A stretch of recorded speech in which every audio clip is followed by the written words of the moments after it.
Hadirin yang kami hormati, acara selanjutnya yaitu sambutan dan arahan dari Direktur Jenderal Pembangunan Desa dan Perdesaan, sekaligus membuka kegiatan pada hari ini. Kepada Bapak Sugito Esos MH, kami persilakan. Assalamualaikum warahmatullahi wabarakatuh. Waalaikumsalam warahmatullahi wabarakatuh. Salam, Om Swastiastu, Namo Buddhaya, salam kebajikan, salam sejahtera untuk kita semua. Dari kantor Camat Silo, Kabupaten Jember, Jawa Timur, pagi ini saya menyapa yang saya hormati Pak Direktur Fasilitasi Pemanfaatan Dana Desa, yang saya hormati Bapak Kepala Dinas atau Ibu PMD Provinsi, Kabupaten, atau yang mewakili di seluruh Indonesia. Yang saya hormati para tenaga ahli pendamping profesional, baik yang ada di pusat, di provinsi, di kabupaten, di kecamatan, bahkan sampai pada pendamping lokal desa. Juga yang saya hormati para kepala desa di seluruh Indonesia, baik yang hadir melalui Zoom meeting maupun yang menyaksikan melalui channel YouTube Kementerian Desa, Pembangunan Daerah Tertinggal dan Transmigrasi. Juga singkatnya, para peserta dan para pemerhati desa, para seluruh stakeholder yang mempunyai konsentrasi untuk menggerakkan sekaligus sama-sama kita untuk mewujudkan desa yang maju, mandiri, sejahtera, dan demokratis. Puji syukur, alhamdulillah, pagi hari ini sekali lagi saya dari kantor Camat Silo, Kabupaten Jember, Provinsi Jawa Timur, menyapa saudara-saudaraku di seluruh tanah air. Suatu kebahagiaan bagi saya pribadi dan kita semua Bapak Ibu sekalian, bahwa pada hari ini kita akan melaksanakan sosialisasi atas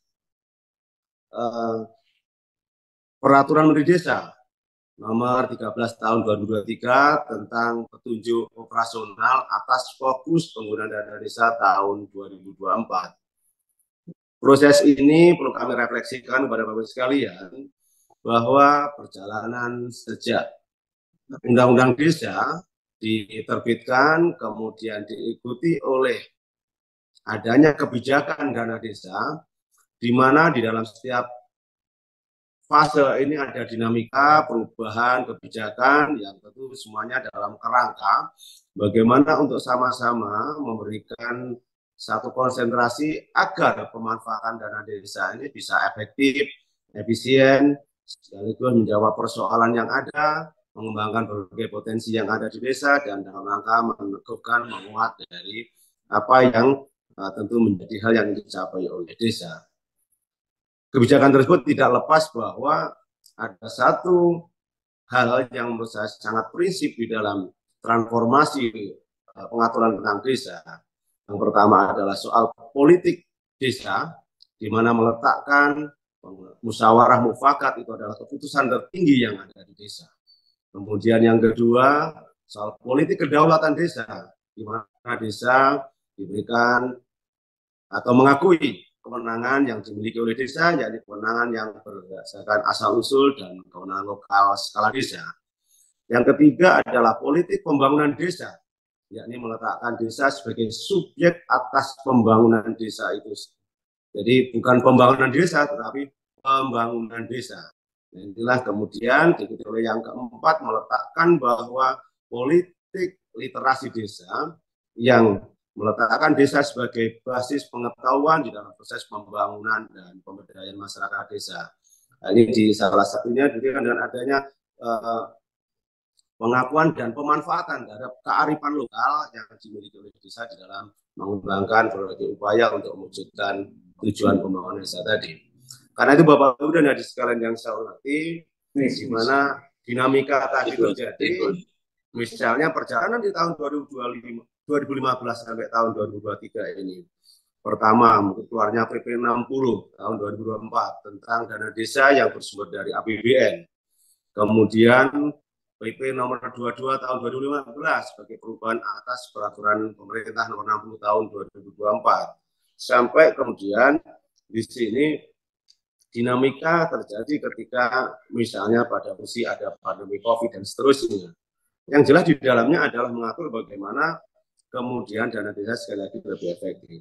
Nah, yang terbaru adalah keluarnya Undang-Undang Nomor 1 Tahun 2022 tentang hubungan keuangan antara pemerintah pusat dan pemerintah daerah yang diikuti oleh PP Nomor 37 Tahun 2023 tentang pengelolaan transfer ke daerah, di mana meletakkan bahwa dana desa sebagai bagian dari dana transfer yang diberikan daerah. Nah, di PP ini mengamanahkan bahwa Menteri Desa untuk menyusun peraturan yang terkait dengan rincian prioritas penggunaan dana desa yang ini sifatnya jangka panjang, kemudian berikutnya juga bisa diikuti untuk menyusun petunjuk operasional atas fokus penggunaan dana desa yang bisa dilakukan setiap tahun yang bersifat mandat, misalnya arahan, ataupun mungkin karena ada kebijakan-kebijakan dari yang harus dicapai secara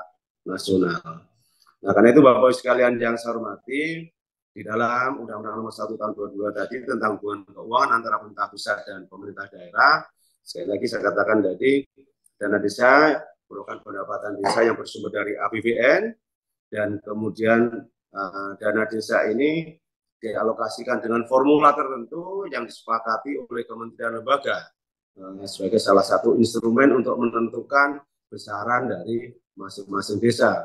Misalnya berangkat dari jumlah penduduk, kemudian jumlah desa, angka kemiskinan, kinerja desa, luas wilayah, termasuk tingkat kesulitan geografi. Yang berikutnya juga terkait dengan bagaimana fokus tadi ditetapkan di dalam konteks setiap tahunnya yang disesuaikan dengan apa yang menjadi prioritas nasional. Ini semata-mata untuk menjamin adanya keterpaduan perencanaan dari tingkat nasional sampai ke tingkat desa, atau sebaliknya bahwa apa yang dilakukan di desa ini sangat berkonstruksi terhadap perencanaan pembangunan secara nasional. Nah, kita contoh misalnya kegiatan yang terkait dengan penanganan kemiskinan, kemudian stunting dan seterusnya. Karena itu Bapak Ibu dan hadirin sekalian yang saya hormati, selain dana desa tadi, maka pemerintah pusat juga mendorong upaya-upaya yang dilakukan untuk akan tadi sebagai misalnya menjamin bahwa desa tentu melakukan sesuai dengan kewenangan, maka kondisi objektif yang ada di desa itu menjadi dasar. Karena itu Bapak sekalian, Kementerian Desa, Kepulauan Daerah Tinggal dan Transmigrasi telah yang pertama untuk rincian prioritas penggunaan dana desa telah diterbitkan melalui Peraturan Menteri Desa, Kepulauan Daerah Tinggal dan Transmigrasi nomor 7 tahun 2023 yang dikatakan tadi sifatnya jangka panjang. Di situ mengatur atau memberikan rambu-rambu sebenarnya. Kalau saya lebih tepat mengatakan itu rambu-rambu terkait penggunaan tadi. Yakni di dalam upaya bagaimana meningkatkan kualitas hidup manusia, upaya meningkatkan kesejahteraan masyarakat yang ada di desa, dan upaya dalam konteks penanggulangan kemiskinan. Nah, di sini karena itu sekali lagi berkaitan dengan apa yang dimaksud tujuan pembangunan desa tadi adalah untuk meningkatkan kesejahteraan, meningkatkan kualitas hidup, dan penanggulangan kemiskinan. Kemudian, Bapak sekalian, dalam fokus yang dikatakan pada ini sebagai petunjuk operasionalnya, ya, di mana pada proses di tahun 2024 ini telah mulai proses yang panjang. Yang pertama, mulai pembicaraan dengan panitia anggaran yang ada di DPR RI. Kemudian bicara dengan kementerian lembaga terkait, ada Bappenas, Kementerian Keuangan, Kementerian Dalam Negeri, Kemenko PMK, dan seterusnya. Banyak hal yang termasuk Kementerian Kesehatan. Dan itulah yang kemudian yang disebut dengan proses ini, dalam proses harmonisasi, proses di dalam kemudian kita untuk menyepakati rambu-rambu apa yang harus menjadi fokus prioritas di dalam penggunaan dana desa di tahun 2024 ini, agar konstruksi yang dibangun oleh desa ini sampai sama dengan sampai produktif sampai pada posisi nasional. Kita bersama bahwa kondisi kemiskinan ekstrim masih tinggi. Kemudian kita juga masih menghadapi kerentanan terhadap perubahan iklim yang berdampak pada ketahanan pangan. Beberapa hari yang lalu, media Kompas misalnya merilis bahwa perubahan iklim ini apabila tidak terkelola dengan baik akan membebani warga miskin 3 kali lipat misalnya. Nah, kemudian soal isu sumber daya manusia, stunting, kita akan menghadapi bonus demografi di tahun 2045. Nah, di dalam konteks demografi itu bukan kita tunggu di 2045, maka hari ini apa yang harus kita persiapkan agar bonus demografi itu tidak menjadi masalah, tapi harapannya adalah menjadi berkah sebagai menuju Indonesia emas. Nah, itulah Bapak sekalian, maka fokus prioritas ini, fokus penggunaan dana desa tahun 2024 antara lain digunakan untuk penanganan kemiskinan ekstrim, utamanya untuk BLT-DD paling tinggi 25%. Nah, ini yang perlu kami sampaikan, berbeda di tahun sebelumnya. Kalau kemarin ada minimal 10%, kami berusaha untuk meyakinkan semua pihak, karena kemiskinan itu tidak sama antar desa. Maka kita hanya membatasi pada posisi maksimal 20%, harapannya adalah desa bisa menyesuaikan dengan kondisi yang ada. Di sisi lain, soal data, maka apa yang data dari pusat itu sebagai referensi, maka perlu updating yang posisi yang ada desa melalui musyawarah desa khusus misalnya, ketika harus ada penyesuaian terhadap kondisi objektif yang ada di desa. Kemudian terkait dengan ketahanan pangan, nabati dan hewani paling rendah 20% dari baku dana desa. Harapannya adalah sekali lagi desa juga memiliki ketahanan pangan menghadapi perubahan iklim, perubahan cuaca, bencana dan seterusnya. Kemudian program pencegahan non-stunting dalam konteks skala desa, dan juga dalam rangka untuk pengembangan ekonomi yang ada di desa, mulai dari pengembangan badan usaha milik desa ataupun pengembangan potensi-potensi lainnya sesuai dengan karakteristik ataupun potensi yang dimiliki oleh desa. Bapak Ibu dan hadirin sekalian yang saya hormati, selain yang diatur di dalam yang saya sebutkan tadi, juga dana desa dipergunakan untuk tahun 2024, salah satunya juga untuk dana operasional pemerintah desa. Ini digunakan untuk pembiayaan yang sifatnya sebagaimana sudah diatur agak rinci, namun yang perlu saya tekankan di sini adalah bahwa dana desa bisa digunakan untuk koordinasi pada level maksimal di level kabupaten. Bisa digunakan untuk ke kecamatan, ke kabupaten. Tapi bukan, ini bagian juga dari evaluasi dan masukan dari kementerian lembaga terkait. Ternyata di dalam pemanfaatan operasi pemerintah desa ini juga masih ada yang belum tepat sasaran. Sehingga ini perdebatannya panjang, sehingga pada hari ini keputusan dari kementerian lembaga terkait dan ini telah diharmonisasi oleh Kumham dan sudah mendapatkan izin prinsip dari Bapak Presiden, maka dana operasi pemerintah desa ini tidak boleh untuk membayar honor pemerintah desa, perjalanan dinas pemerintah desa di luar kecamatan ataupun kabupaten kota setempat, dan itu juga tidak boleh untuk membayar iuran jaminan sosial kesehatan dan jaminan sosial ketenagakerjaan bagi para desa. Bapak Ibu dan sekalian saya hormati, secara garis besar demikian yang dapat kami sampaikan. Karena sekali lagi prosesnya juga cukup panjang Bapak sekalian, dan saat ini saya yakin juga sedang ditunggu-tunggu oleh pemerintah desa, oleh kelembagaan yang ada termasuk masyarakat. Kami harapkan fokus ini nanti menjadi refleksi di dalam menyusun rencana anggaran dan pendapatan belanja desa di tahun 2024 nanti. Nanti secara detail saya harapkan saya minta Pak Direktur Fasilitasi Pemanfaatan Dana Desa dan tim untuk secara masif mensosialisasikan, menginformasikan, dan membuka ruang ketika teman-teman yang ada di daerah, baik provinsi, kabupaten, desa, atau siapapun yang akan berkonsultasi, berkoordinasi untuk mempermudah pemahaman sekaligus untuk menyamakan persepsi agar tidak terjadi miskomunikasi di dalam pemahaman kebijakan-kebijakan yang ada di desa, terutama adalah baik itu rincian prioritas penggunaan dana desa ataupun petunjuk operasional atas fokus penggunaan dana desa di tahun 2024. Demikian yang dapat kami sampaikan. Terima kasih kepada Pak Direktur Fasilitatif Pemanfaatan Dana Desa dan seluruh tim, Bapak Ibu Dinas PMD Provinsi, Bapak Ibu Dinas PMD Kabupaten, juga Bapak Ibu Kepala Desa, para camat, para TAPM, para pendamping profesional di semua lini, dan juga yang terutama saya terima kasih kepada Pak Camat Silo Kabupaten Jember yang telah memberikan ruangnya untuk saya menyapa saudara-saudaraku di seluruh tanah air. Terima kasih, salam sehat. Semoga apa yang kita lakukan ini mendapatkan keberkahan dan kita selalu diberikan perlindungan dan kita juga mampu mendorong dan mewujudkan desa-desa kita, desa yang memiliki keunggulan kompetitif, desa yang maju, sejahtera, dan demokratis. Ada satu sedikit catatan untuk kita semua, Bapak Ibu sekalian, bahwa sampai hari ini dana desa atau APBD kita masih didominasi oleh yang bersumber APBN, baik melalui dana desa maupun alokasi dana desa. Dari penelitian atau kajian yang dilakukan oleh BPKP, 97,8% APBD rata-rata masih didominasi oleh penerimaan dari ADD dan DD.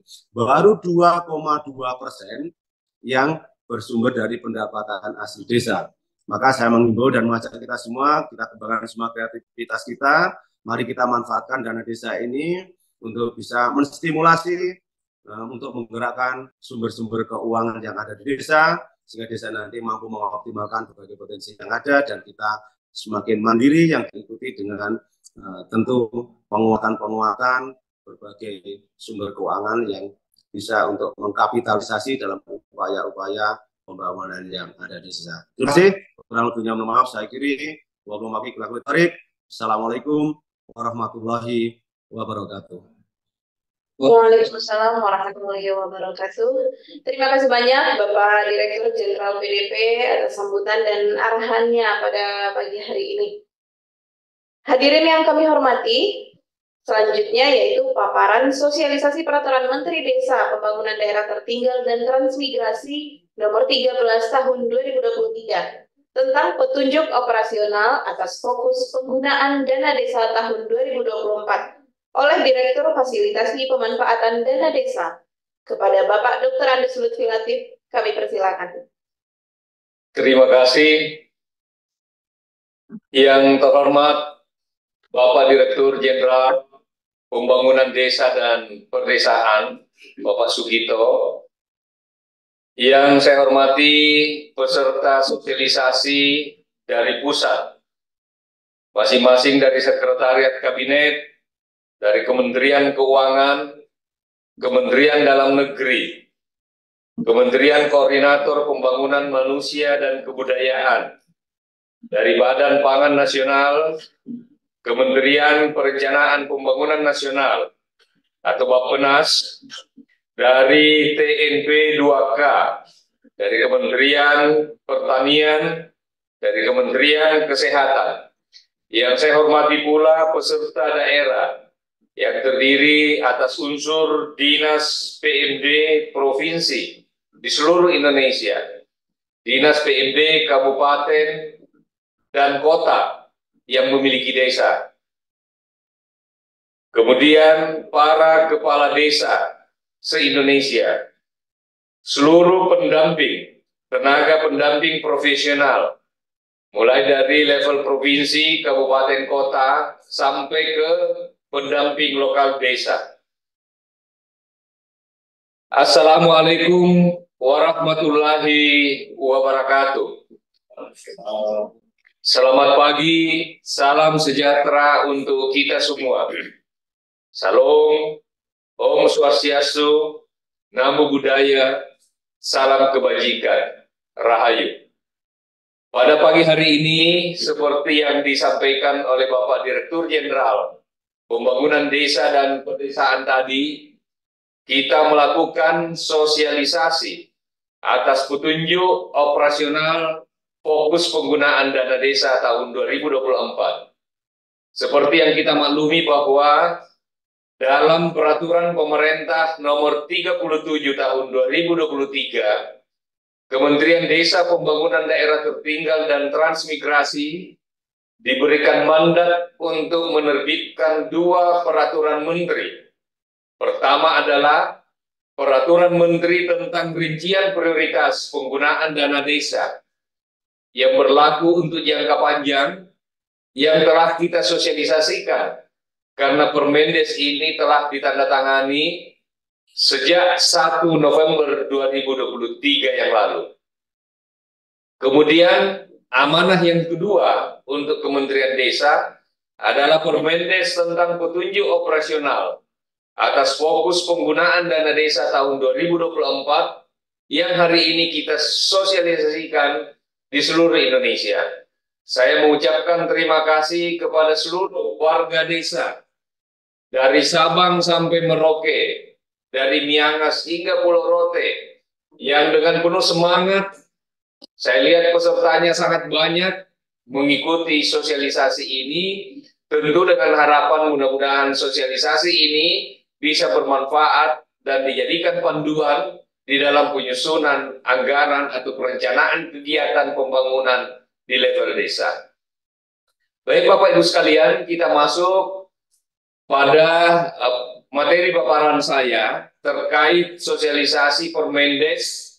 Permendes ini adalah Permendes nomor 13 tahun 2023 tentang petunjuk operasional atas fokus penggunaan dana desa tahun 2024. Kalau kita melihat fokus penggunaan dana desa ini diutamakan penggunaannya untuk mendukung pertama, penanganan kemiskinan ekstrim.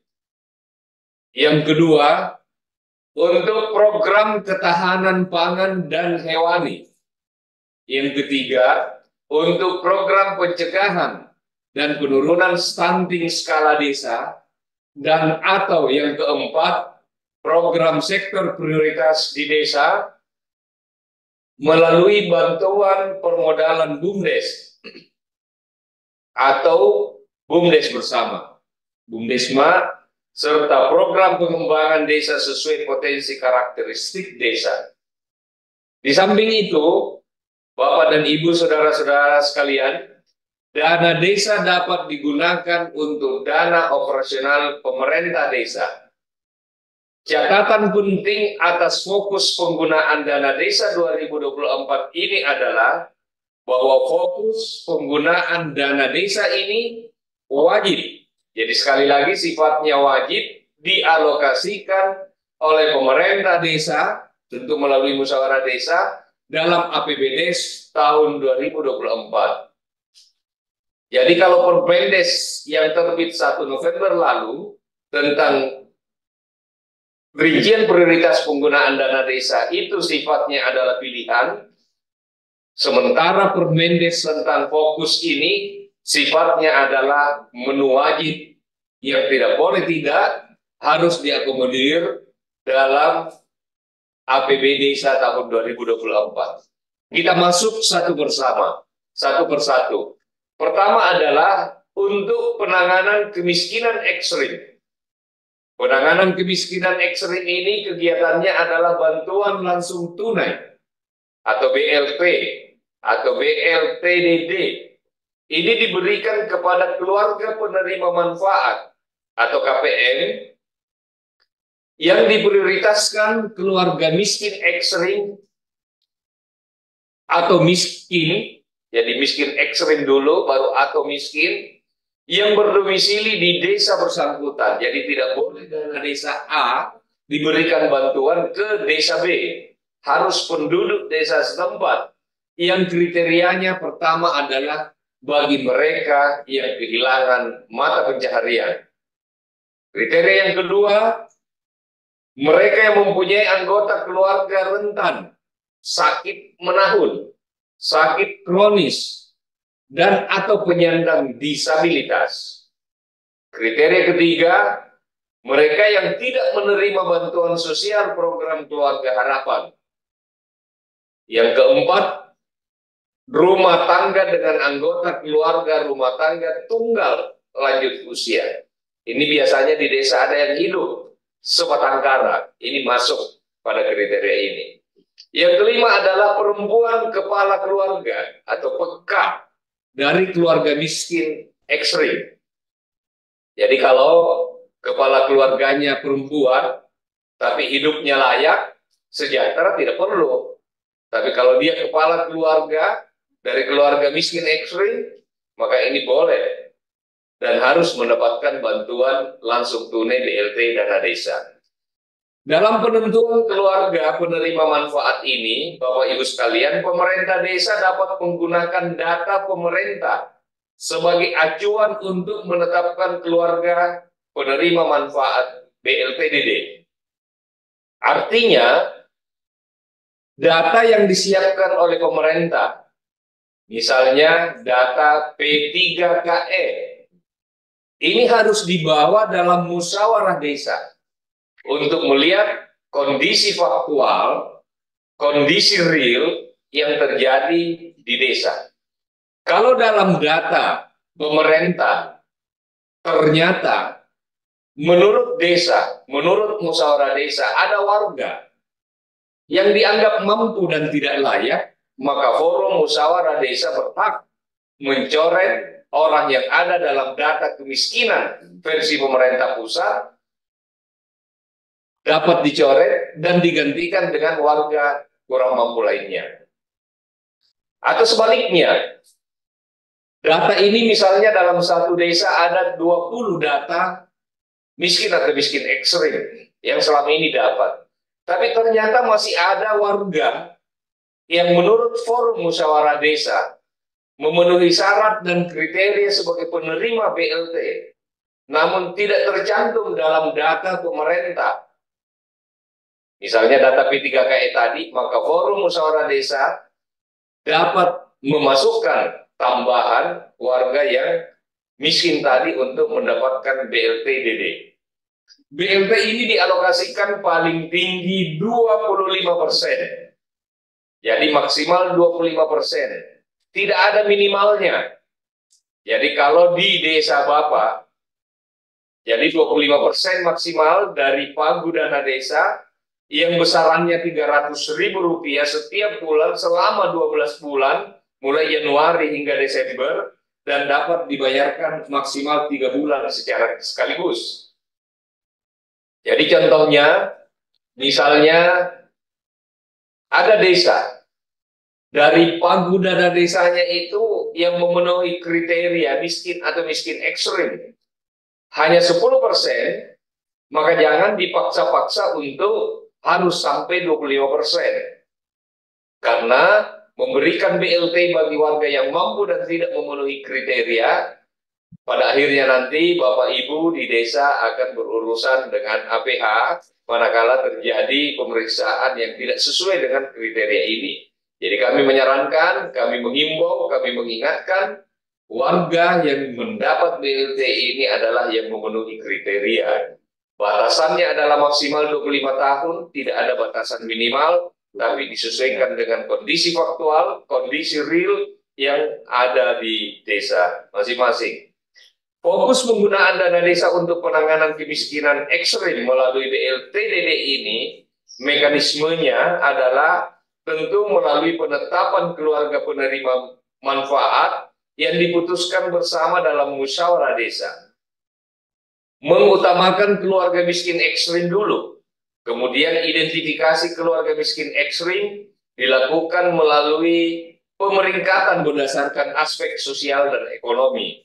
Kemudian desa dapat menggunakan data pemerintah tadi yang saya sampaikan untuk dijadikan sebagai acuan di dalam penetapan keluarga penerima manfaat. Proses pendataannya tentu pemerintah desa menyiapkan data desa yang mencakup profil penduduk desa berdasarkan usia, tingkat kesejahteraan, pendidikan, kesehatan, disabilitas. Kemudian pemerintah desa melakukan pendataan keluarga miskin dan miskin ekstrim, calon keluarga penerima manfaat BLT, dengan melibatkan masyarakat desa dan unsur masyarakat sesuai dengan kondisi kearifan lokal yang ada di desa. Kemudian desa atau pemerintah desa melakukan pendataan mulai dari tingkat RT, tingkat RW, tingkat dusun, sehingga diharapkan tidak ada lagi warga yang mempunyai kriteria untuk dapat BLT namun tidak mendapatkan BLTDD.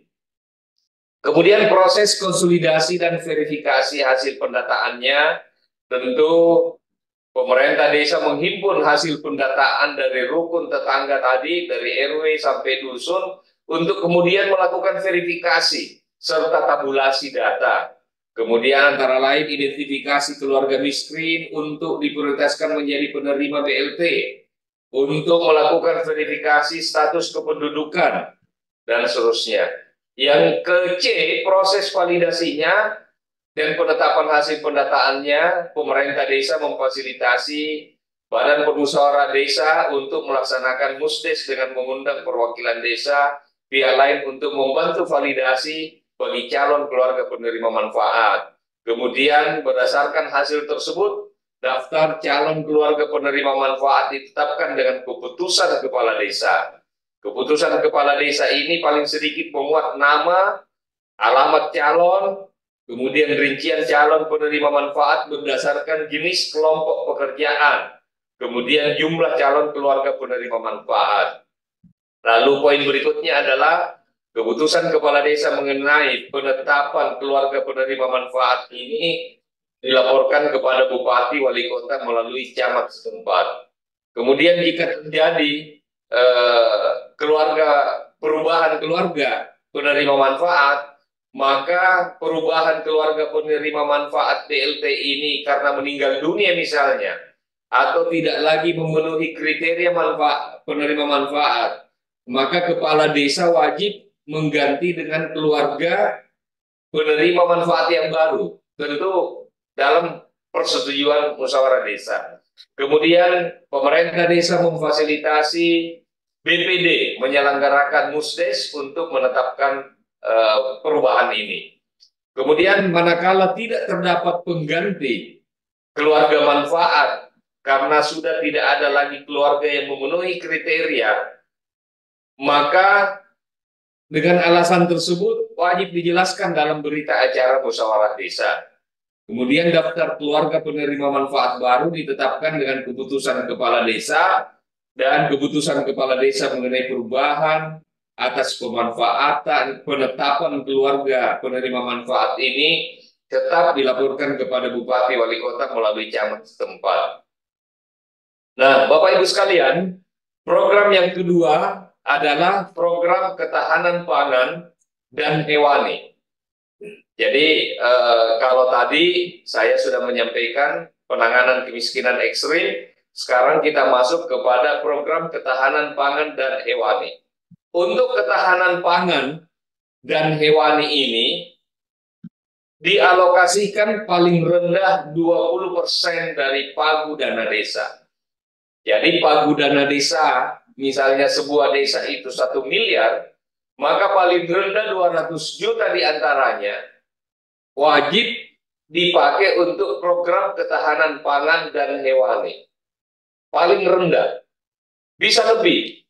Misalnya Bapak anggap itu penting, skala prioritas desa bisa sampai 25%, bisa sampai 30%. Tetapi poin pentingnya tidak boleh kurang dari 20%. Nah, program ketahanan pangan dan hewani ini dilaksanakan berdasarkan beberapa aspek.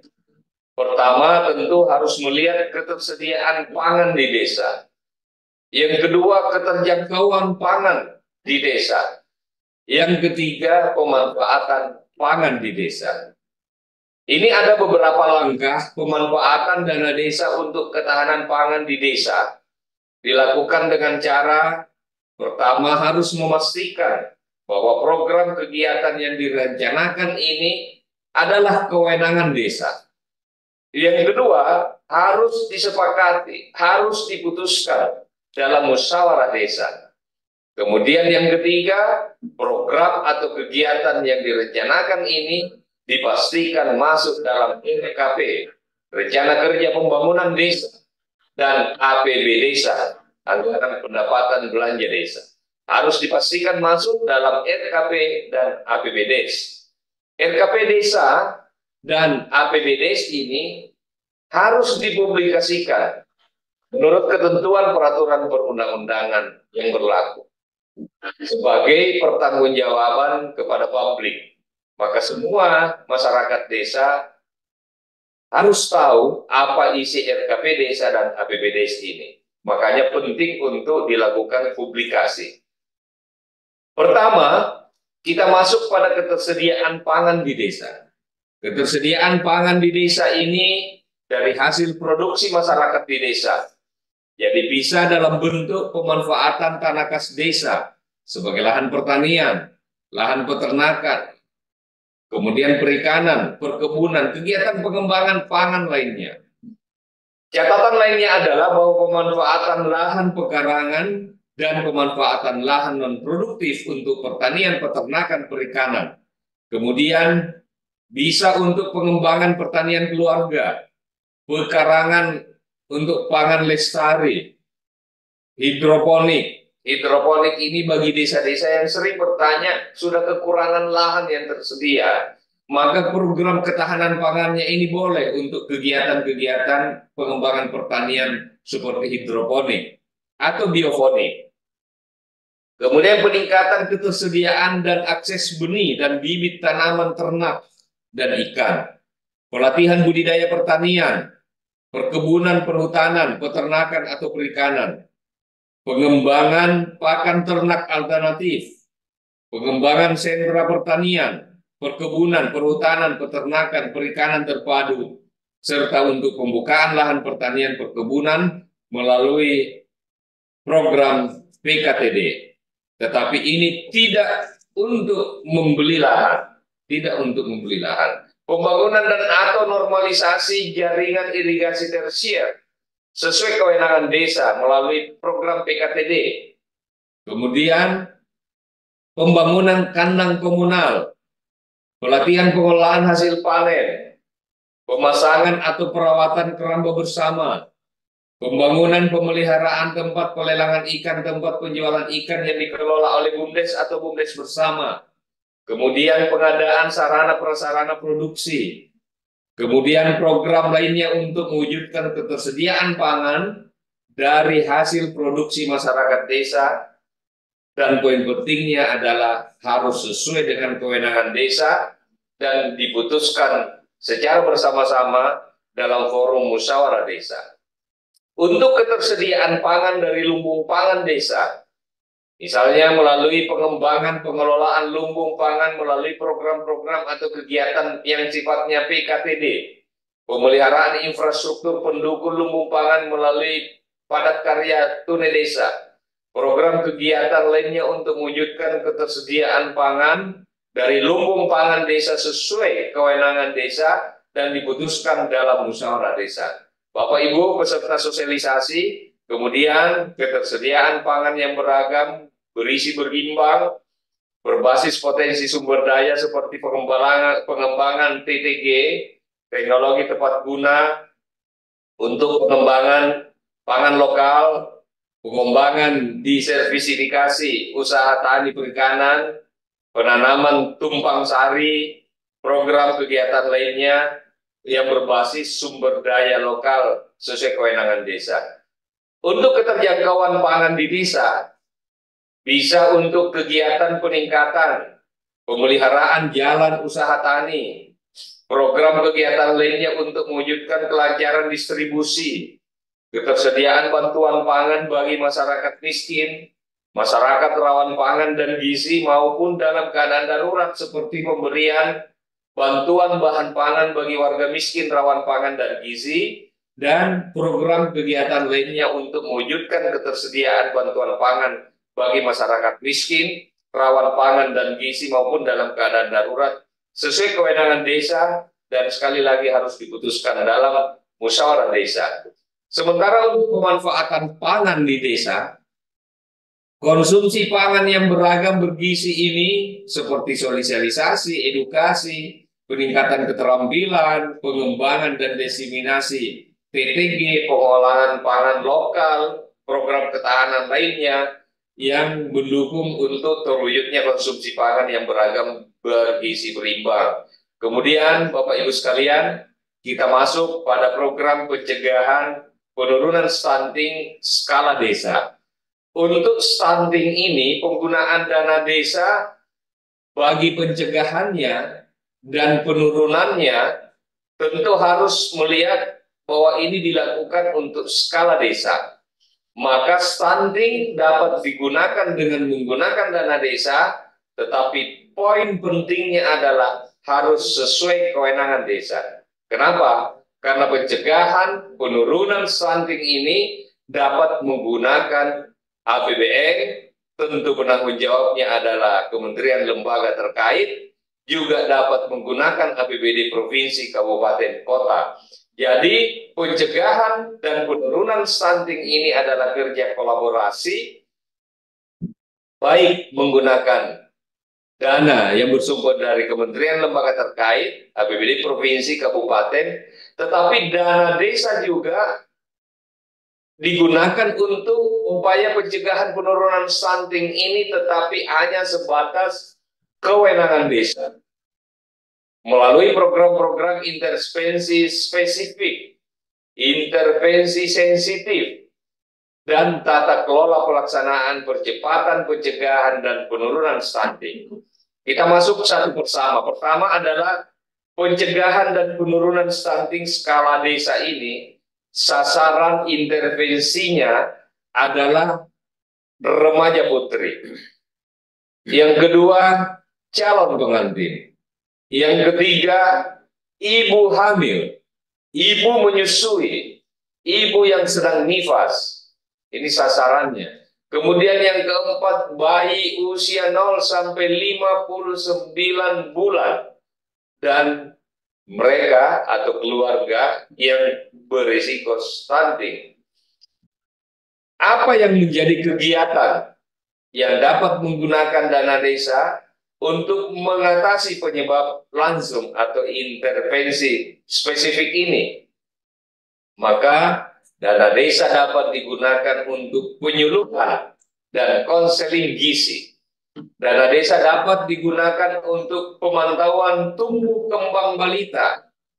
Dana desa dapat digunakan untuk pemberian makanan tambahan bergizi seimbang ibu hamil dan anak 0 sampai 59 bulan, yang terdiri atas pemberian makanan tambahan.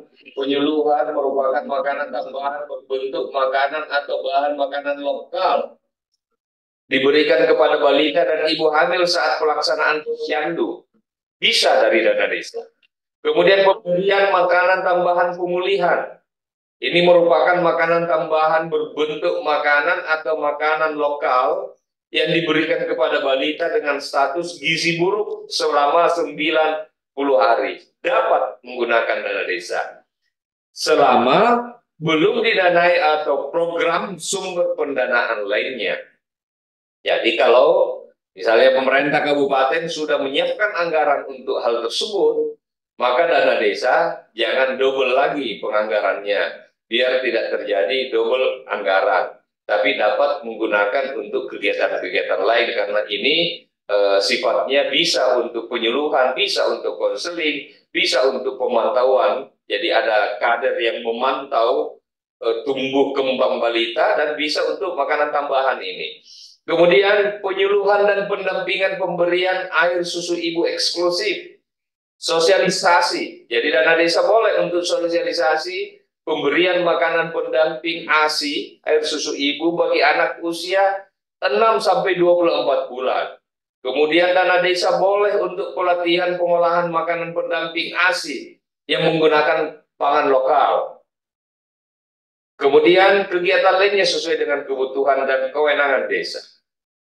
Berikutnya, jenis kegiatan yang dilaksanakan untuk mengatasi penyebab tidak langsung terjadinya stunting atau intervensi sensitif sesuai kebutuhan dan kewenangan desa.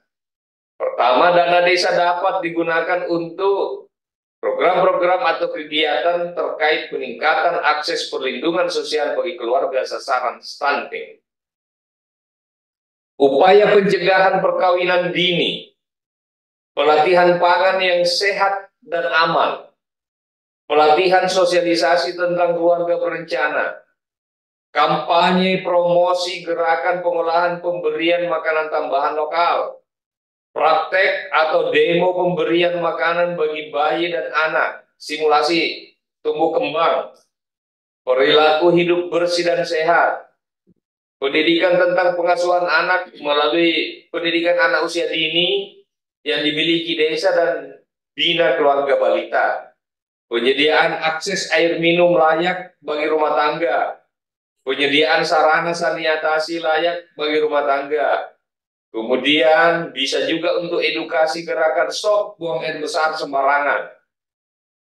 Penyalahgunaan lahan pekarangan keluarga, tanah kas desa untuk pembangunan kandang, kolam, kebun, dan kegiatan lain berupa penurunan stunting lainnya sesuai kewenangan desa dan diputuskan dalam musyawarah desa. Selanjutnya saya akan menyampaikan tata kelola percepatan penurunan stunting sesuai kebutuhan dan kewenangan desa.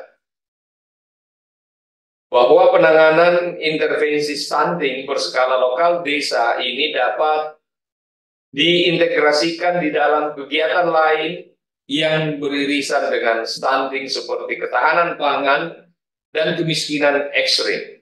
Untuk tata kelolanya meliputi kegiatan-kegiatan peningkatan kapasitas bagi KPM, kader pembangunan manusia, kader pos yandu, pos pelayanan terpadu, dan pendidik untuk pendidikan anak usia dini, serta kader kelompok bina keluarga balita tingkat desa terkait pertumbuhan dan perkembangan. Bisa juga untuk konsolidasi data berbagai sistem data yang ada di desa, seperti data SDGs desa, EHDW, EPPG, PM, LCMIL, pendataan keluarga, dan seterusnya. Fasilitasi pemantauan, layanan, dan kelompok sasaran untuk mendapatkan layanan secara lengkap. Fasilitasi pelaksanaan rembuk stunting, fasilitasi pelaksanaan rapat dalam rangka evaluasi kegiatan konvergensi percepatan penurunan stunting.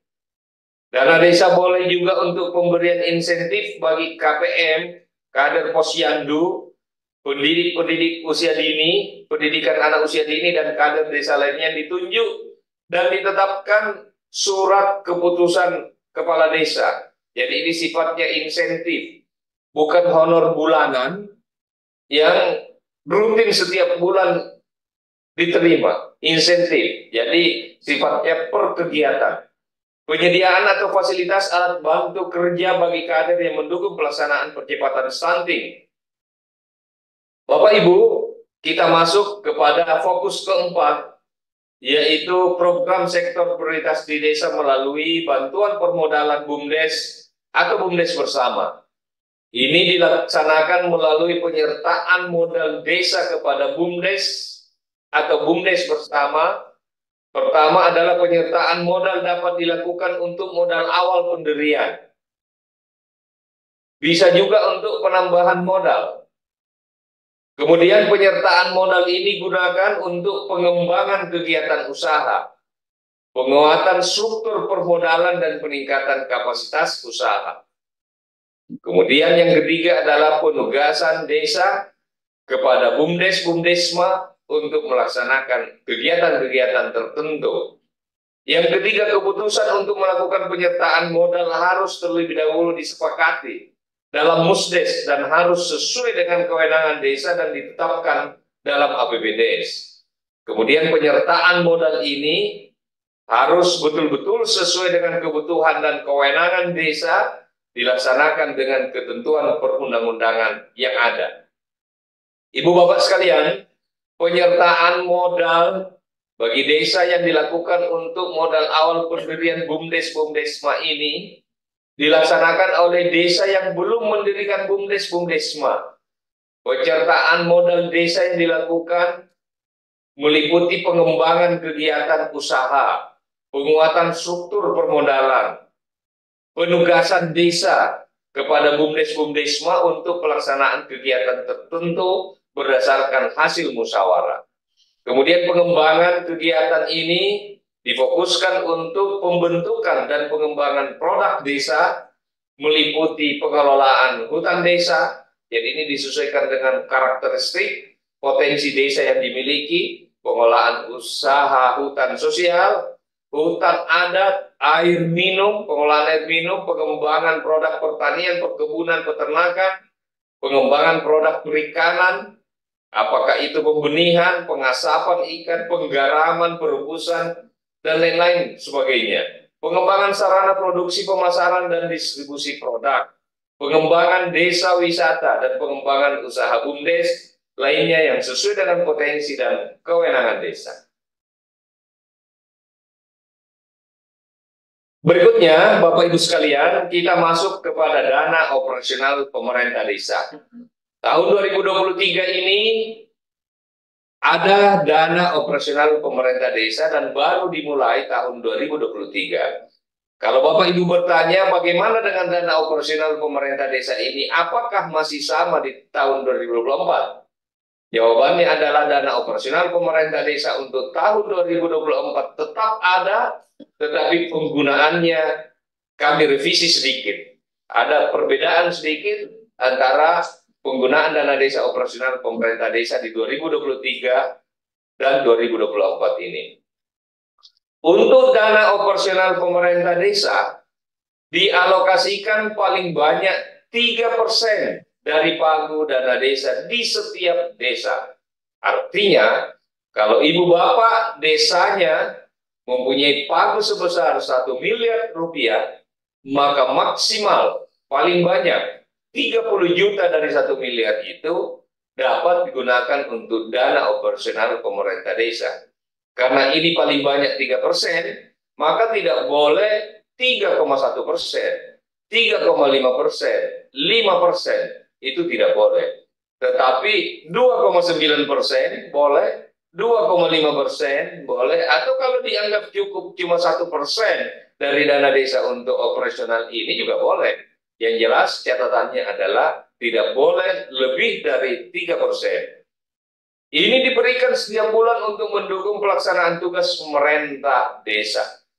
Jadi, saya ingin menegaskan bahwa dana operasional pemerintah desa ini bukan honor kepala desa, bukan honor sekretaris desa, bukan honor perangkat desa, tetapi dia dipakai untuk mendukung pelaksanaan tugas-tugas pemerintah desa. Penggunaan dana desa untuk operasional ini pertama adalah untuk kegiatan yang sifatnya koordinasi, dipakai untuk berkoordinasi. Yang kedua, dipakai untuk kegiatan penanggulangan kerawanan sosial masyarakat. Yang ketiga, dipakai untuk kegiatan lainnya untuk mendukung pelaksanaan tugas pemerintah desa. Ini mirip-mirip dengan apa yang terjadi di tahun 2023, tetapi ada perubahannya juga, ada yang berbeda. Kita masuk satu persatu. Bapak Ibu sekalian, kepala desa atau pemerintah desa harus memperhatikan aspek apa? Aspek transparan, aspek transparansi, akuntabilitas, partisipasi masyarakat, dan laporan pertanggungjawaban yang disertai alat bukti yang sah untuk menjaga akuntabilitas serta mengacu pada ketentuan peraturan perundangan yang berlaku mengenai pengelolaan keuangan desa. Jadi, dana operasional pemerintah desa yang bersumber dari dana desa untuk kegiatan koordinasi ini dapat digunakan untuk biaya komunikasi pemerintah desa. Jadi bisa untuk pembelian pulsa, bisa untuk menyiapkan kuota internet di kantor desa. Ya, pulsa ini dipakai untuk mendukung tugas-tugas di desa, bukan untuk dipakai pada kegiatan-kegiatan yang sifatnya pribadi. Kemudian bisa dipakai atau dapat digunakan untuk kegiatan rapat, pertemuan dalam rangka koordinasi yang diselenggarakan di desa. Jadi Pak Kades ngundang rapat, contoh konkretnya nih, biaya konsumsinya, biaya rapatnya dapat menggunakan operasional pemerintah desa ini. Kemudian biaya pelaksanaan koordinasi dari desa ke kecamatan dan atau kabupaten kota setempat.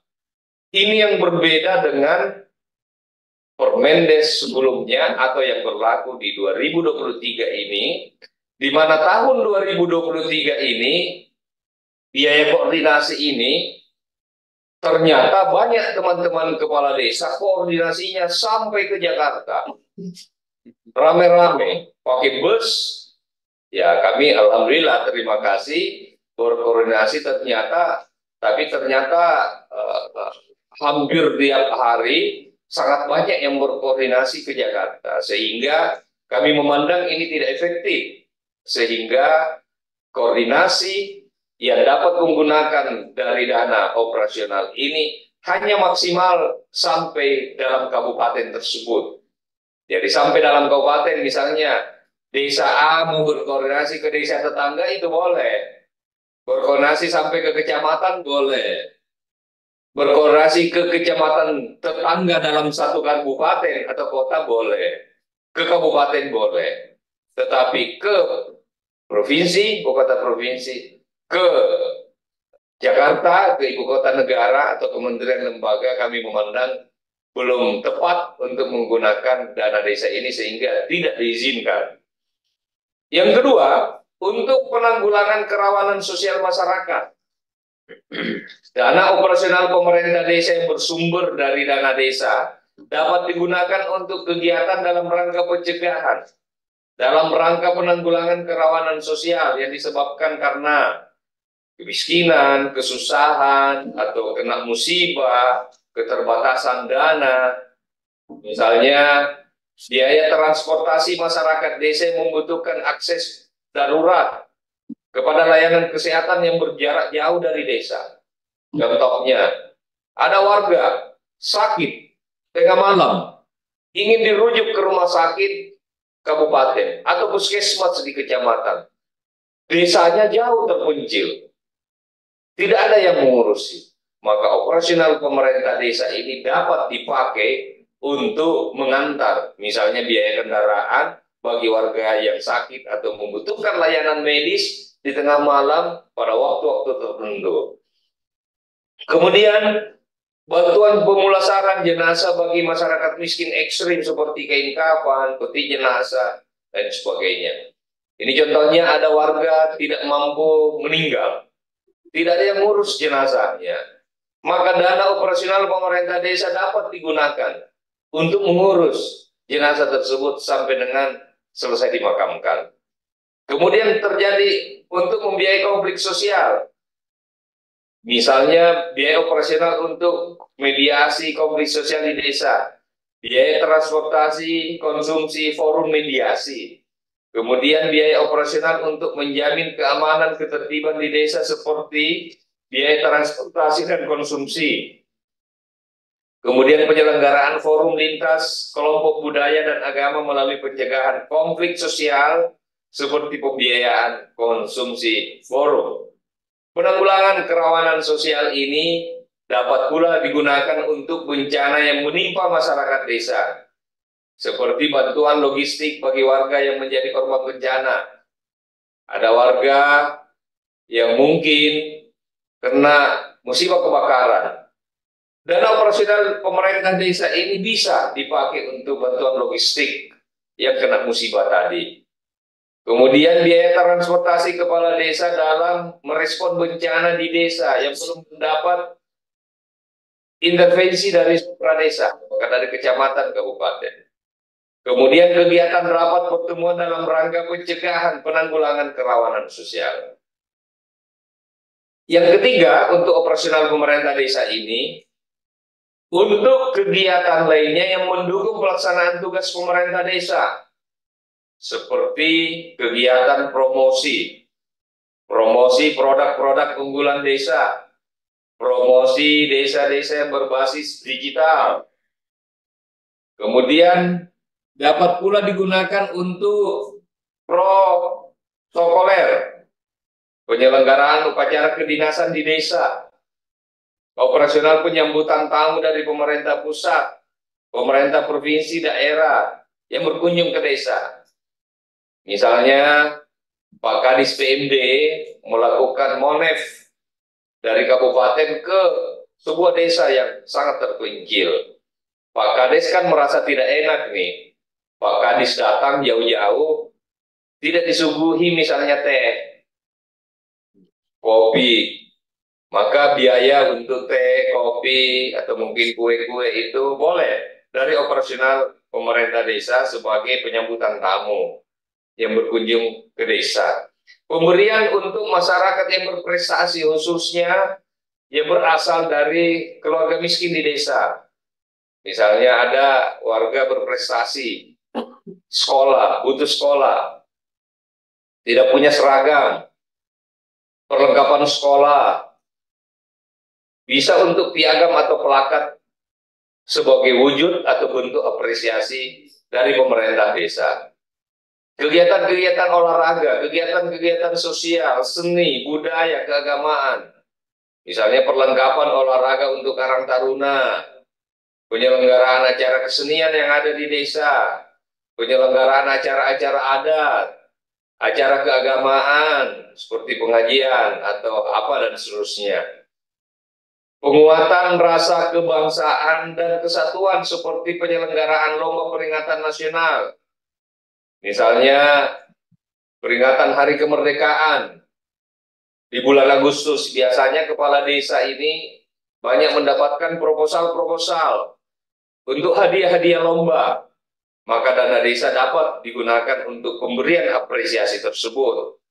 Misalnya untuk pembelian piagam atau plakat apresiasi dan penyelenggaraan acara apresiasi bagi tokoh berjasa di desa. Pemberian apresiasi yang bersumber dari dana operasional pemerintah desa bagi masyarakat desa berprestasi atau membantu tugas pemerintah desa harus berupa barang non tunai, tidak boleh dalam bentuk uang yang dibagi-bagikan. Nah, Bapak Ibu sekalian, ini yang perlu kami pertegas, walaupun kami sudah sampaikan tadi bahwa dana operasional pemerintah desa ini tidak dapat digunakan untuk satu, membayar honor pemerintah desa. Jadi tidak untuk honor. Yang kedua, dana operasional pemerintah desa ini tidak dapat digunakan untuk perjalanan dinas pemerintah desa di luar kabupaten kota setempat. Jadi kalau dia sudah sampai ke provinsi, apalagi sampai ke Jakarta, maka tidak dapat diperkenankan memakai dana operasional pemerintah desa ini. Kemudian tidak untuk membayar iuran jaminan sosial kesehatan dan jaminan sosial ketenagakerjaan bagi aparat desa. Jaminan sosial kesehatan dan jaminan sosial ketenagakerjaan bagi aparat desa ini dapat bersumber dari tentu anggaran pendapatan dan belanja daerah. Jadi tidak untuk bersumber dari dana ini. Bapak Ibu sekalian, terkait dengan penetapan fokus penggunaan dana desa ini, bahwa pengelolaan keuangan dalam rangka pelaksanaan fokus ini dilaksanakan sesuai ketentuan peraturan perundang-undangan yang mengatur pengelolaan keuangan di desa. Penetapannya tentu harus dibahas, harus disepakati, ditetapkan dalam musdes penyusunan RKPDes, dan dituangkan dalam berita acara.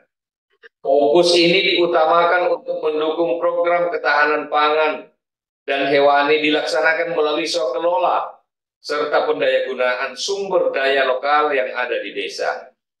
Juga pendanaan untuk PKTD dialokasikan untuk upah paling sedikit 50% dari dana kegiatan PKTD.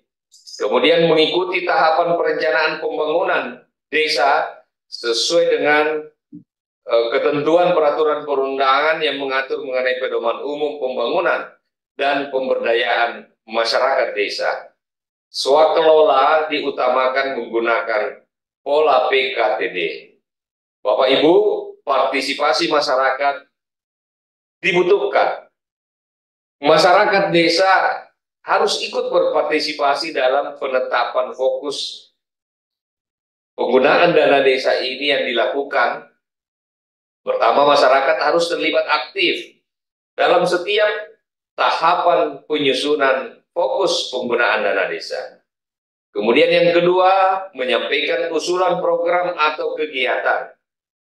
Memastikan fokus ini ditetapkan dalam dokumen RKPDes dan APBDes, dan atau terlibat aktif dalam melakukan sosialisasi fokus penggunaan dana desa, di mana pemerintah desa berkewajiban untuk melibatkan masyarakat dalam penetapan fokus penggunaan dana desa ini.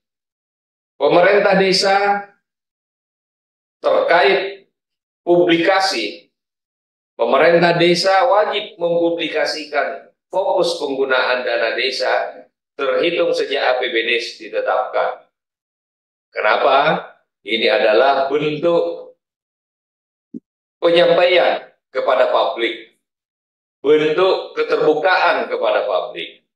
Jadi masyarakat harus tahu dan mendapatkan publikasi atas fokus penggunaan dana desa ini yang terdiri atas hasil musdes, data potensi, peta potensi, sumber daya pembangunan, dokumen RPJMDes, dokumen RKP, prioritas penggunaan dana desa, dan dokumen APBDes. Publikasi ini minimal memuat nama kegiatannya, lokasi kegiatan, dan besaran anggaran. Saya sangat bersyukur, saya berkeliling dari desa ke desa, saya menemukan belum ada desa yang tidak memampang atau memasang nama kegiatan, lokasi kegiatan, dan besaran anggaran di depan kantor desa. Saya pikir dan saya sangat yakin 75.265 desa kita seluruh Indonesia telah memasang alat untuk publikasi APBDes ini yang antara lain memuat nama kegiatan, lokasi, dan besaran anggaran di depan kantor desa masing-masing. Kita belum menemukan desa yang tidak memasang itu. Terima kasih Pak Kades, Ibu Kades yang telah bersemangat untuk mengawal dana desa ini dengan baik. Kemudian, Bapak Ibu sekalian, publikasi ini dilakukan melalui sistem informasi desa, SID, atau melalui publikasi lainnya. Kemudian, pemerintah desa tidak, publikasi penetapan ini dilakukan secara swakelola dan partisipatif. Apabila pemerintah desa tidak mempublikasi fokus penggunaan dana desa, maka akan diberikan sanksi administratif berupa teguran lisan atau teguran tertulis. Sanksi administratif ini, menurut Permendes kami, diberikan oleh Bupati atau Wali Kota berdasarkan hasil pengawasan Badan Musyawaratan Desa atau laporan pengaduan masyarakat yang ada di desa. Terkait pelaporan, Kepala Desa ini menyampaikan laporan penetapan fokus penggunaan dana desa kepada Menteri. Laporan disampaikan dalam bentuk dokumen Perdes tentang RKPDes dan APBDes digital yang menggunakan SID yang disediakan oleh Kementerian. Laporan dilakukan paling lambat 1 bulan sejak RKP desa ditetapkan. Dan manakala pelaporan tidak dapat disampaikan dalam bentuk dokumen digital, Kepala Desa dapat menyampaikan laporan fokus penggunaan dana desa kepada Menteri dalam bentuk dokumen fisik. Penyampaian ini dapat dibantu oleh pendamping-pendamping desa atau tenaga pendamping profesional di wilayah masing-masing. Dalam hal pembinaan, Bapak Ibu sekalian, Menteri, Gubernur, Bupati, Wali Kota juga diberikan ruang untuk melakukan pembinaan melalui sosialisasi, pemantauan, evaluasi fokus penggunaan dana desa sesuai kewenangannya masing-masing. Pembinaan ini dapat dibantu oleh perangkat daerah dan atau tenaga pendamping profesional sesuai dengan ketentuan peraturan perundang-undangan. Lalu yang ketiga adalah pembinaan dapat dilakukan menggunakan sistem informasi desa. Saya mengucapkan terima kasih kepada seluruh kepala desa, seluruh pendamping desa, seluruh kepala dinas dari kementerian lembaga terkait yang ikut dalam sosialisasi ini. Terima kasih, dan mungkin jika ada yang ingin ditanyakan, kami silakan kepada pemandu kegiatan ini. Terima kasih. Wassalamualaikum warahmatullahi wabarakatuh. Waalaikumsalam warahmatullahi wabarakatuh. Terima kasih banyak kepada Bapak Direktur Lutfi Latif yang telah memaparkan kepada kita terkait Permendes PDTT tentang petunjuk operasional atas fokus penggunaan dana desa tahun 2024 ini secara rinci dan jelas. Selanjutnya mohon izin Bapak Direktur untuk membuka sesi tanya jawab. Kepada Bapak Ibu yang sudah bergabung melalui Zoom meeting dan YouTube juga bisa mengajukan pertanyaan dan berdiskusi. Juga bisa mengajukan pertanyaan dan berdiskusi langsung pada kesempatan kali ini. Bagi yang melalui Zoom meeting bisa raise hand atau menuliskan pertanyaannya di kolom chat. Dan bagi Bapak Ibu yang bergabung melalui YouTube juga dapat mengajukan pertanyaan dengan menuliskan di kolom chat dan nanti akan kami bantu merekap pertanyaan dari Bapak Ibu. Sebelumnya kita buka 3 pertanyaan dari Zoom. Bagi Bapak Ibu yang ingin bertanya melalui Zoom, silakan raise hand. Pertama sudah ada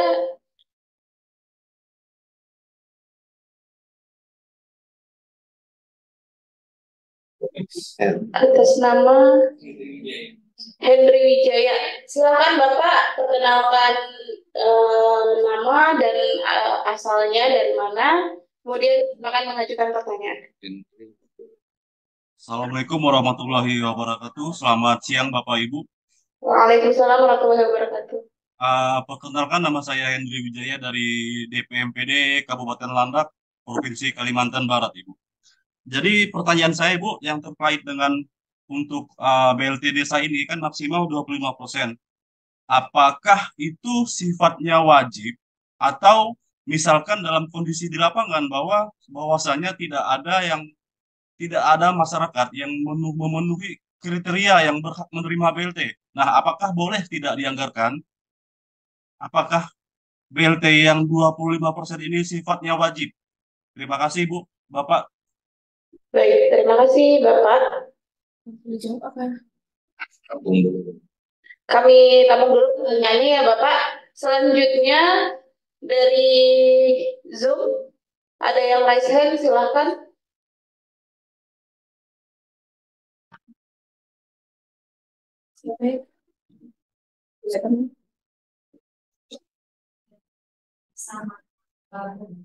Silakan dari Desa Matang Labung.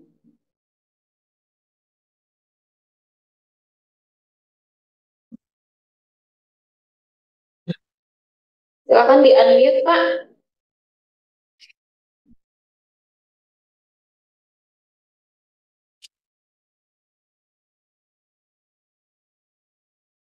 Lalu kita yang lain.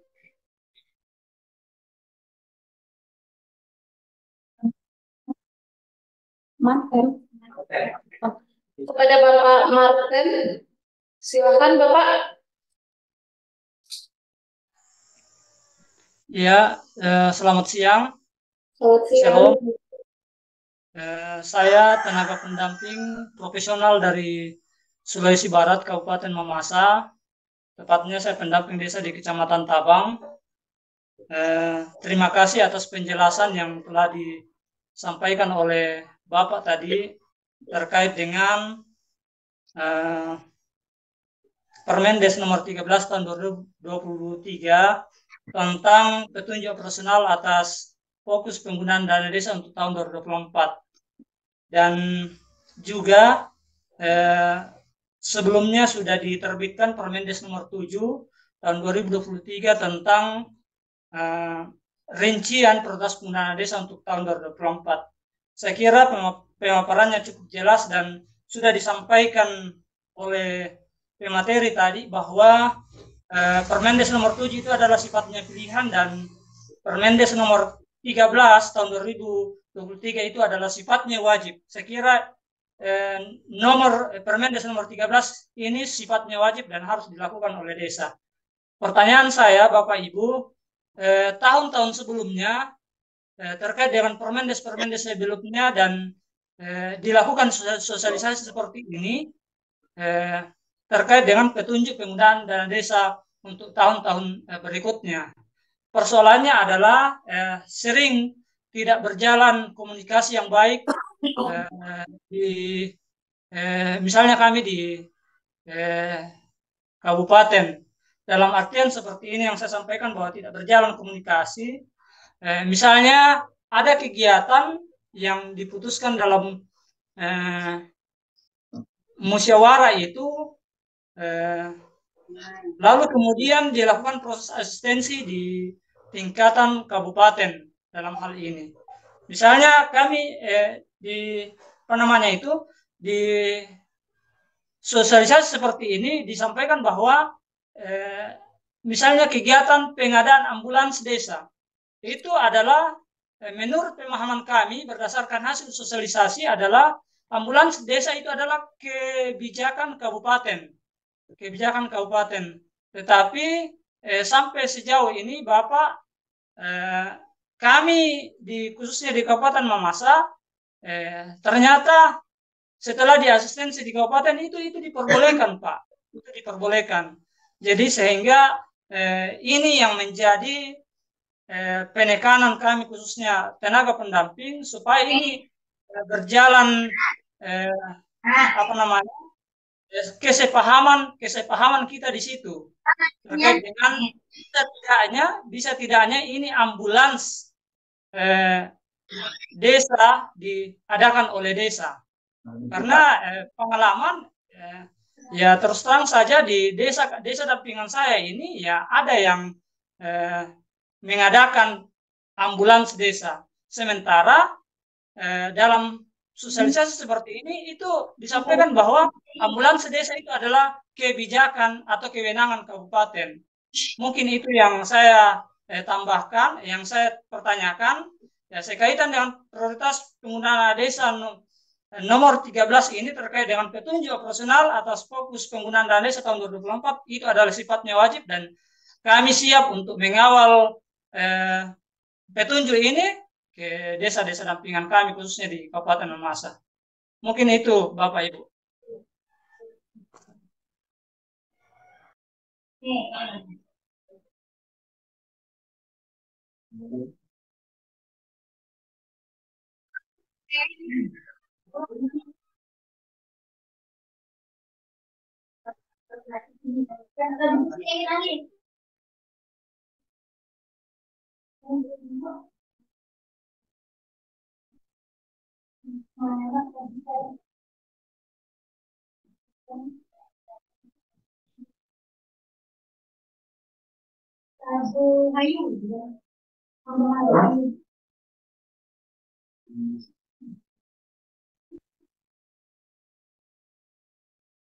Kalau tidak ingin mengajukan pertanyaan, mungkin kita next ke penanya lain yang sudah raise hand. Izin bertanya, Bu. Oh iya, silakan Bapak perkenalkan diri terlebih dahulu. Pendi namanya? Pak Pendi. Pendi. Hah? Pendi. Bukan, Pak Pendi kita dapat ya. Kenapa terhapus? Pendi aja namanya. Siapa sih itu? Silakan Bapak.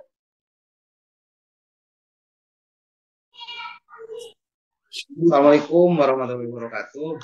Waalaikumsalam warahmatullahi wabarakatuh. Apa?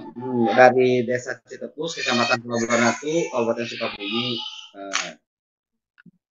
Ini mempertanyakan kaitan untuk Permendes ini yang nomor 13 tahun 2023 ini. ini banyak atau dari poin-poin dari Permendes ini ketika yang sudah ini ketika sinkronisasi dengan Permenkeu, kadangkala kami ini untuk menjalankan Permendes ini kadangkala ada nanti di Permenkeu ada batasan-batasan yang sifatnya ini sinkronisasinya tidak ada mungkin ada tidak sinkron gitu. Dan juga itu mohon untuk nanti ada penjelasan. Dan juga selanjutnya kami Desa Citepus adalah desa mandiri semenjak tahun 2017. Nah, yang saya ingin tanyakan tadi belum ada pembahasan kaitan apakah bisa desa mandiri kami menggunakan dana desa ini untuk rehab kantor. Itu mungkin itu yang saya tanyakan. Terima kasih. Salam untuk semuanya. Terima kasih. Wassalamualaikum warahmatullahi wabarakatuh. Terima kasih banyak Bapak.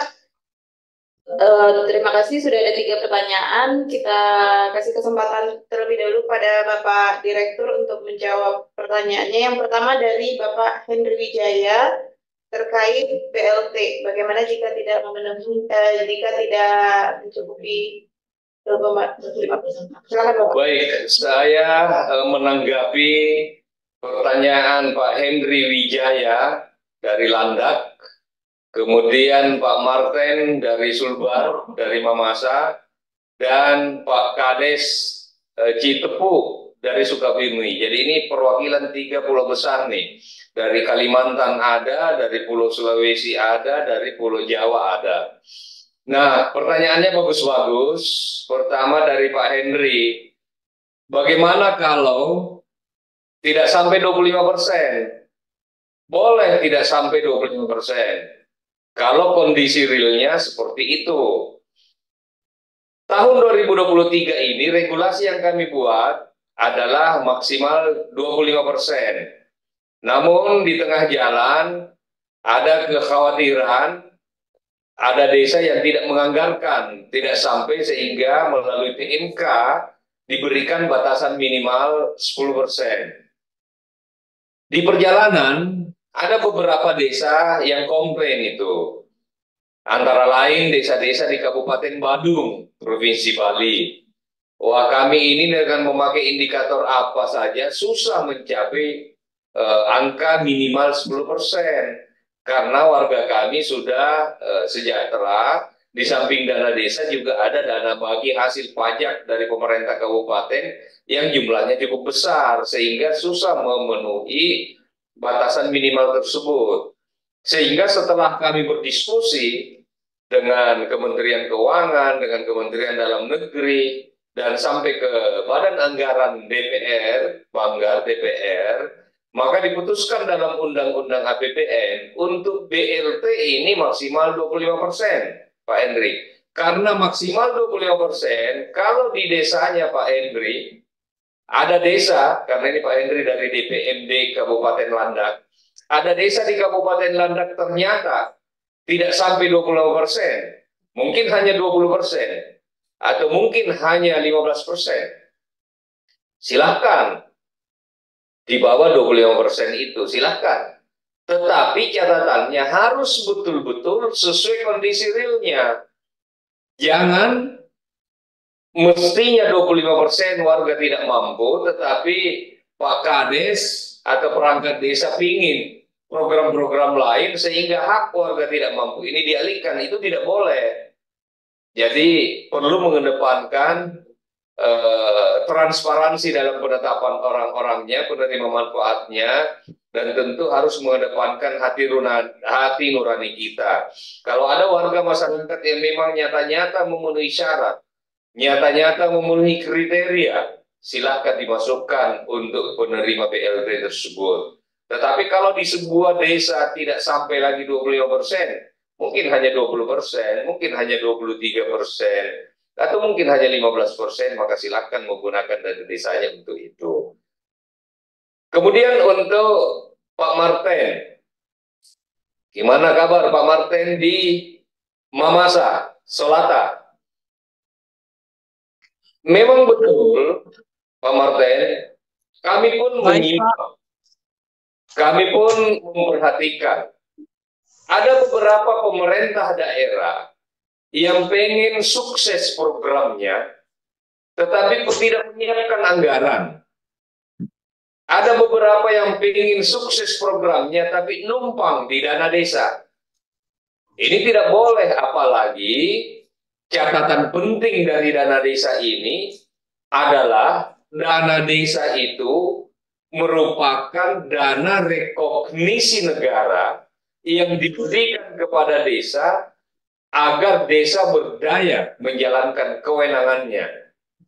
Jadi poin pentingnya adalah dana desa ini dipakai untuk membiayai apa yang menjadi kewenangan desa. Kalau dana desa dipakai membiayai bukan untuk kewenangan desa, maka nanti akan kacau dalam sisi pendataan asetnya.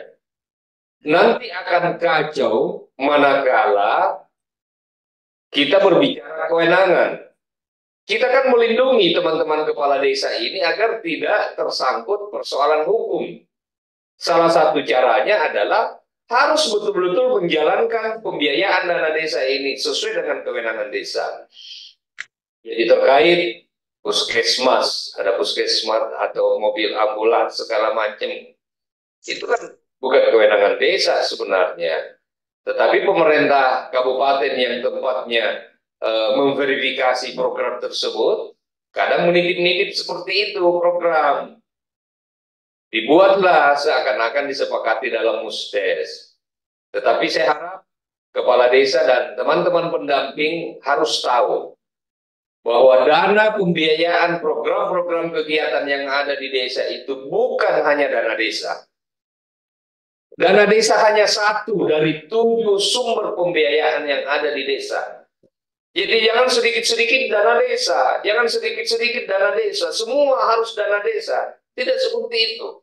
Undang-undang desa mengatakan bahwa pembiayaan di desa itu sumber pendanaannya ada 7.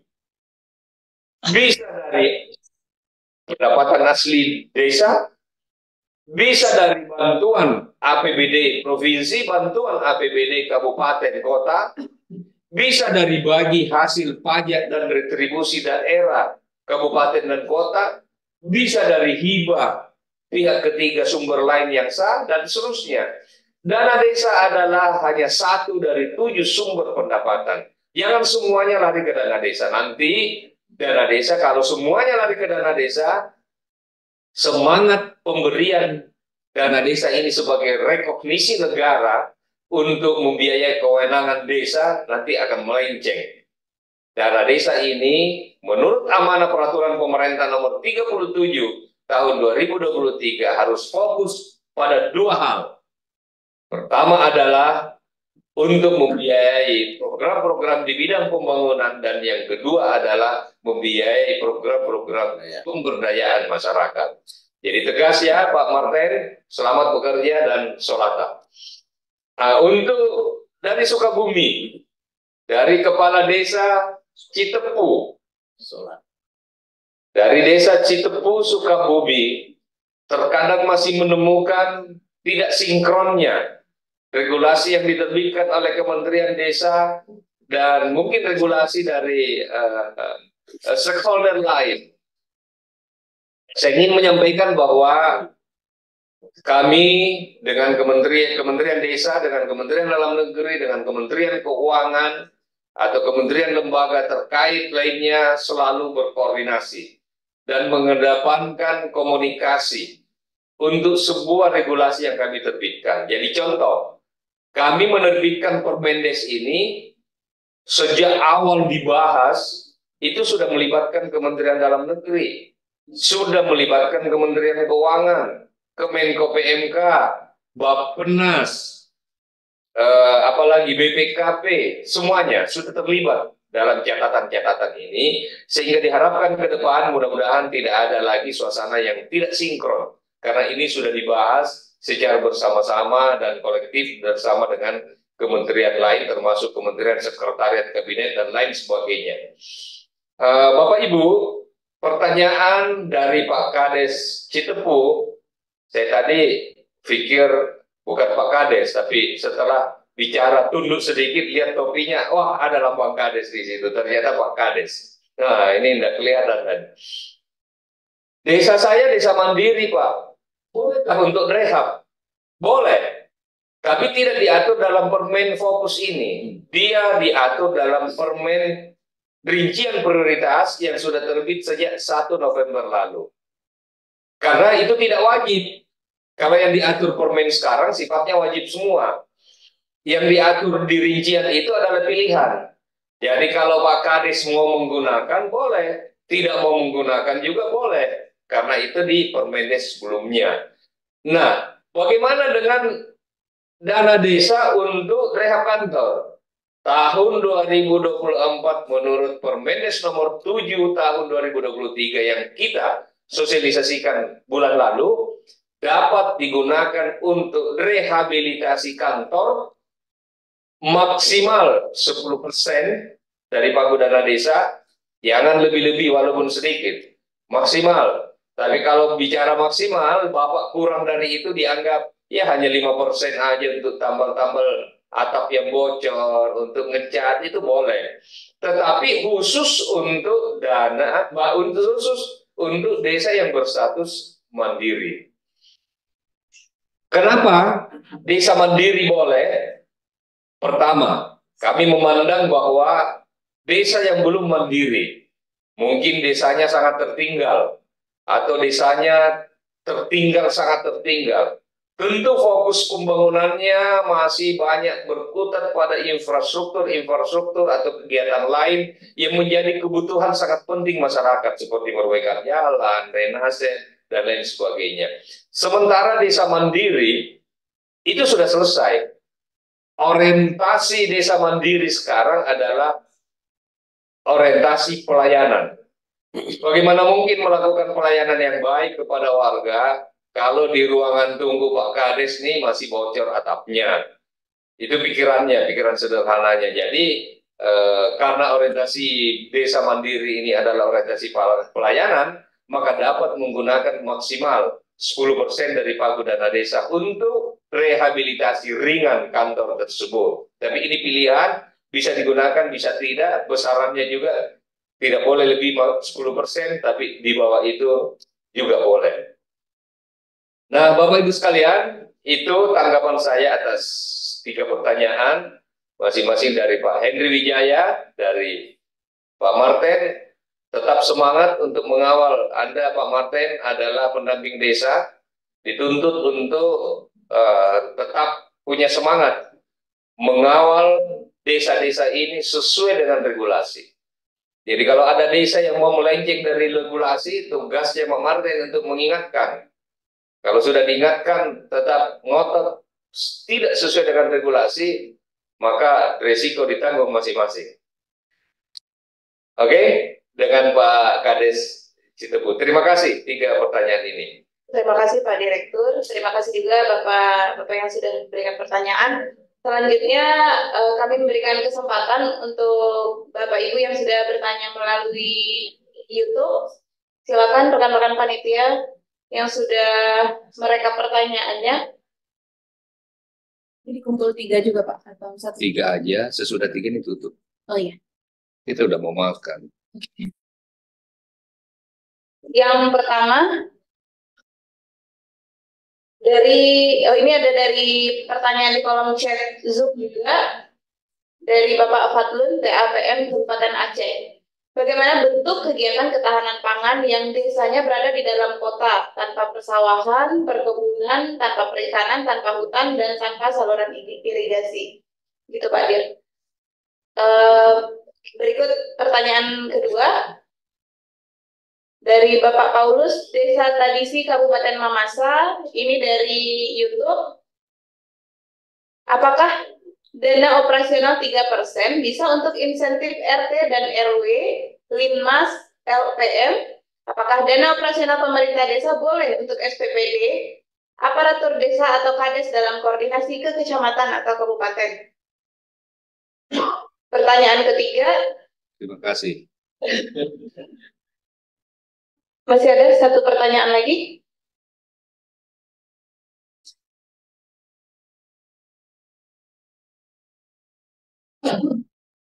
Nah, ini ada pertanyaan ketiga dari YouTube juga, Pak. Dari Bapak Surya Putra.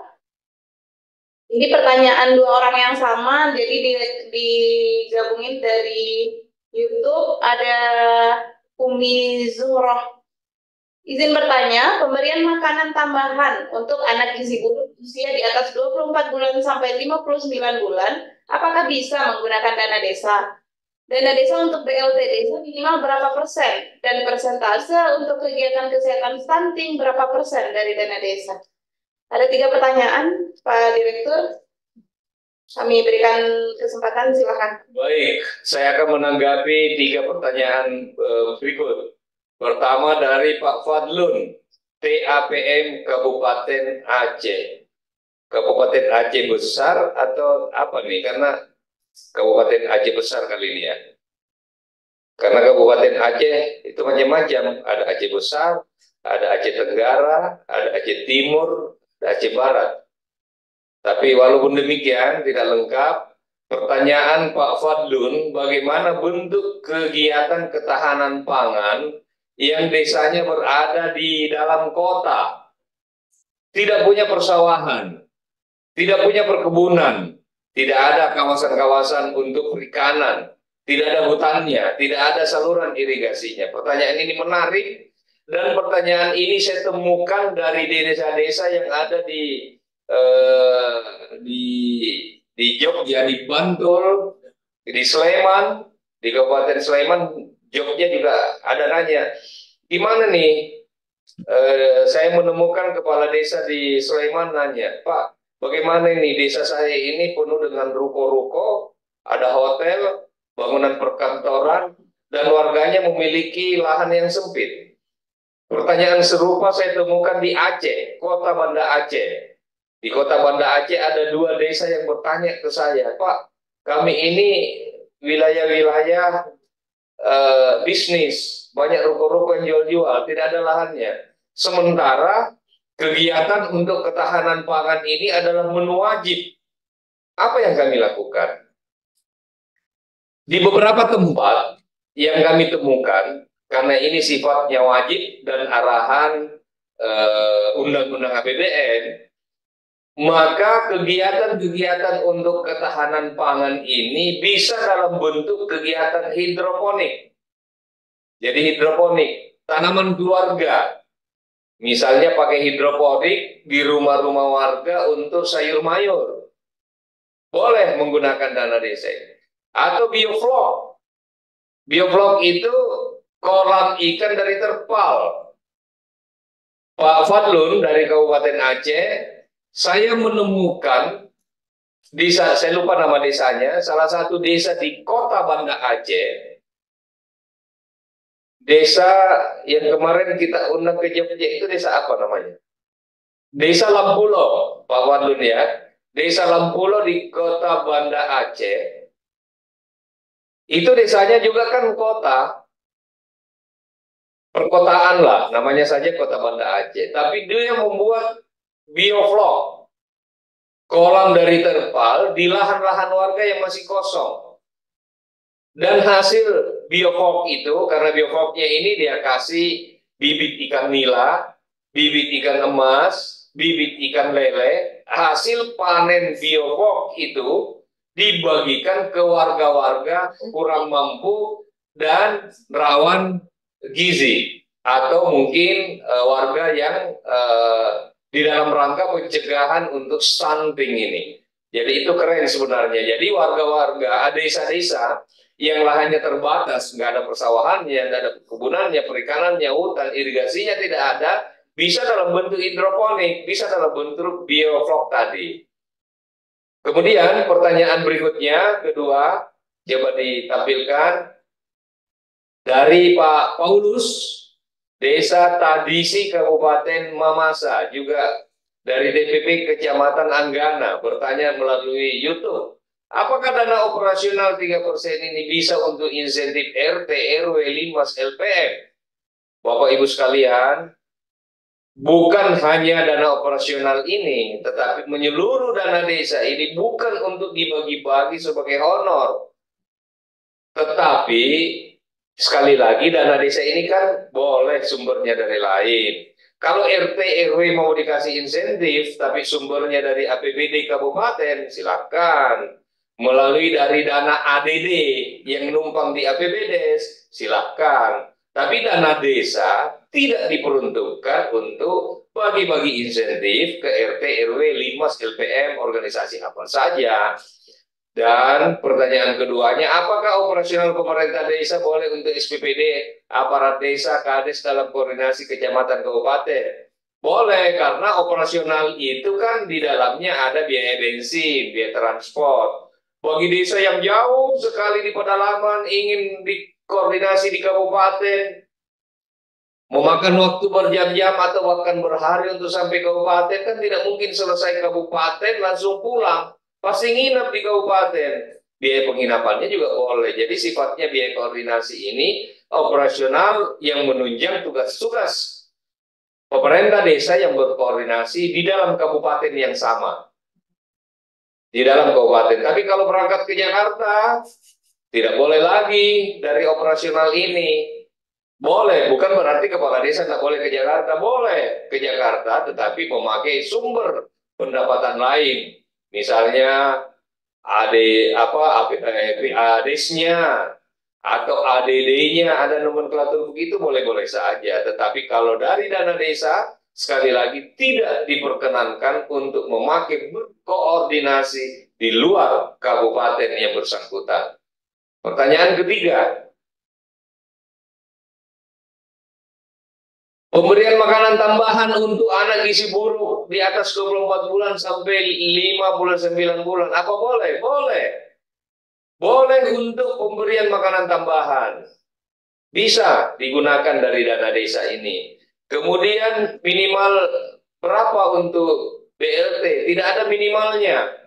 Persentase untuk kesehatan stunting berapa dari dana desa? Stunting atau kegiatan-kegiatan yang mendukung program-program di bidang kesehatan sesuai kewenangan desa, persoalan di tiap desa ini berbeda-beda, tidak sama dengan yang lainnya. Tentu desa A yang punya banyak kasus stunting membutuhkan anggaran yang berbeda dengan desa B yang belum memiliki stunting. Desa A mungkin akan memberikan makanan tambahan, mungkin memberikan akan sosialisasi dan lain sebagainya. Sementara desa B yang tidak punya kasus tetap dapat menggunakan, tapi anggarannya lebih sedikit karena mungkin hanya sosialisasi saja yang diberikan kepada warga agar tidak terjadi stunting di tengah-tengah masyarakat. Saya pikir ini Bapak Ibu sekalian, 6 penanya yang saya tanggapi. Saya ingin sekali berlama-lama dan lebih lama lagi kepada Ibu dan Bapak sekalian, tetapi teman-teman kita di Indonesia Timur sana sudah jam 1:30, mungkin sudah perlu isoma.